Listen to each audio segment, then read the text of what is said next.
akan berkongsi bab 2, subtopik 2.2 bentuk piawai. Dalam video ini, cikgu akan kongsikan revisi ekspres dan tip menjawab soalan master kendiri supaya kalian mantap dalam peperiksaan. Doa dan harapan cikgu agar kalian lebih bijak dan hebat selepas ini. Jom kita mula. Tahukah kalian mengapa kita perlu belajar bentuk piawai? Ia bertujuan untuk memudahkan penulisan nombor bernilai besar atau nombor bernilai kecil dalam bentuk ringkas. Mari kita lihat apakah sebenarnya bentuk piawai. Bentuk piawai ialah cara menulis suatu nombor tunggal dalam bentuk A darab 10 kuasa N, yang mana A berada di antara 1 dan 10 dan N ialah integer. Contoh satu nombor integer ialah 233,498.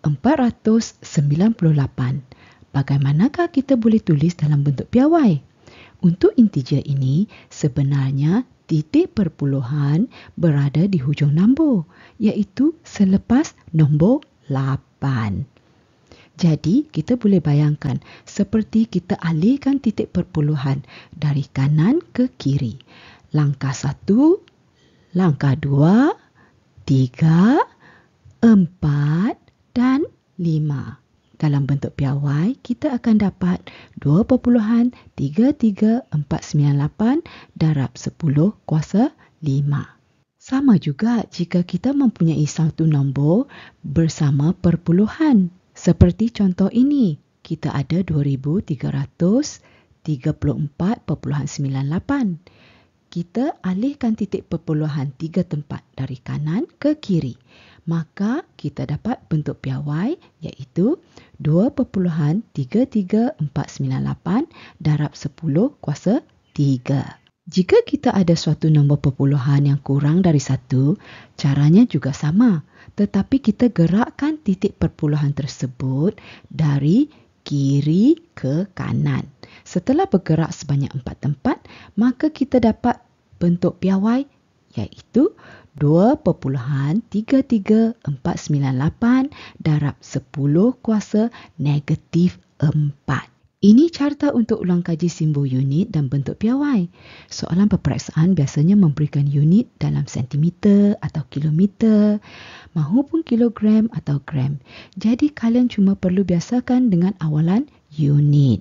Misalnya, 1 cm dalam bentuk piawai ialah 1 darab 10 kuasa negatif 2 meter. Manakala 1 kilometer dalam bentuk piawai pula ialah 1 darab 10 kuasa 3 meter. Selain daripada bentuk penulisan, satu lagi perkara yang kalian harus ingat ialah operasi asas yang melibatkan bentuk piawai.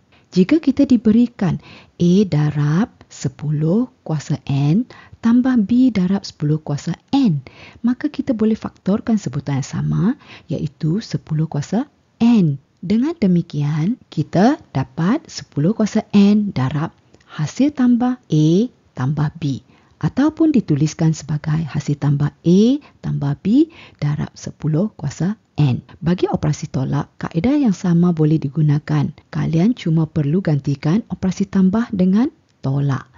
Maka kita akan dapat hasil A tolak B darab 10 kuasa N. Untuk operasi darab, kita buka semua kurungan dalam persamaan dan kumpulkan integer di sebelah kiri. Kemudian kita kumpulkan bentuk kuasa di sebelah kanan. Kemudian kita gunakan hukum indeks yang mana apabila 10 kuasa M darab 10 kuasa N, ia bermaksud 10 kuasa M tambah N. Maka A darab 10 kuasa M darab B darab 10 kuasa N adalah bersamaan A darab B darab 10 kuasa M tambah N. Begitu juga dengan operasi bahagi. Buka semua kurungan dahulu. Kemudian kumpulkan integer di sebelah kiri dan bentuk kuasa sebelah kanan. Kemudian gunakan hukum indeks. Apabila 10 kuasa M bahagi 10 kuasa N, ia bermaksud 10 kuasa M tolak N. Maka A darab 10 kuasa M bahagi B darab 10 kuasa N adalah bersamaan dengan A bahagi B darab 10 kuasa M tolak N. Ini nota ringkas, harap dapat membantu kalian dalam peperiksaan. Cikgu akan bincangkan soalan master kendiri bab 2 kerana soalan-soalan sebegini kerap keluar dalam peperiksaan. Siapa yang dapat jawapan yang tepat, sila berikan cikgu satu like ya. Terima kasih. Jika perlukan penjelasan lanjut, tinggalkan pesanan atau komen dan cikgu akan respon secepat mungkin. Semoga perkongsian kali ini bermanfaat. Sila share dengan kawan-kawan yang lain ya untuk belajar bersama-sama. Jangan lupa subscribe channel cikgu agar kalian tidak akan miss subtopik akan datang. Kita jumpa lagi. Bye-bye.